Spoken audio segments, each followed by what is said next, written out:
I dag er vi ude og besøge en sæbefabrik, og jeg vil lige vise jer, hvordan det ser ud på sådan en fabrik her, og hvordan de laver sæben. Så det her det er sådan, det ser ud udefra. Og det ser måske ikke ud af særlig meget, men jeg tror, de laver flere millioner stykker om året. Det er fuldstændig vanvittigt, hvad de producerer her. Men lad os se, hvordan det ser ud indvendigt. Herinde det er der, hvor de blender al sæben.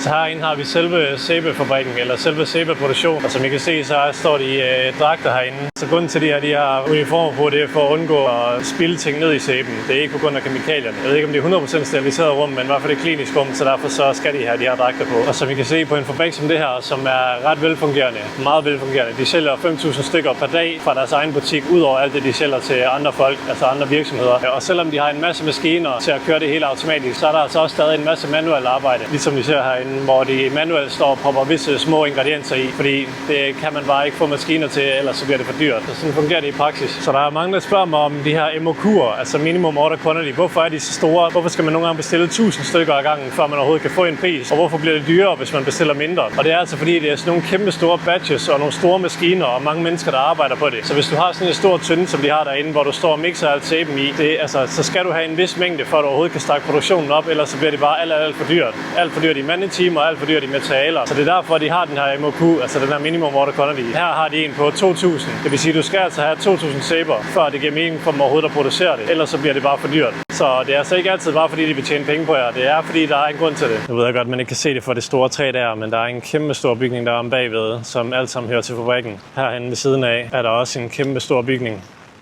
som også hører til fabrikken. Bygningen især lige her foran hører også til fabrikken. Og så har vi herinde administrationsbygningen, som igen ikke ser super imponerende ud, men der er ret meget plads og mange medarbejdere herinde. Så det var en lille rundtur i en sæbefabrik i Kina, så jeg kan se, hvordan sådan noget ser ud. Stil endelig spørgsmål i kommentarerne, hvis der er noget, I vil vide, eller andre typer fabrikker, I gerne vil se, eller bare noget bestemt fra en fabrik, I gerne vil se. Så sig endelig til, så skal jeg se, om jeg kan filme det. Og ellers så vil jeg bare ønske jer en god dag.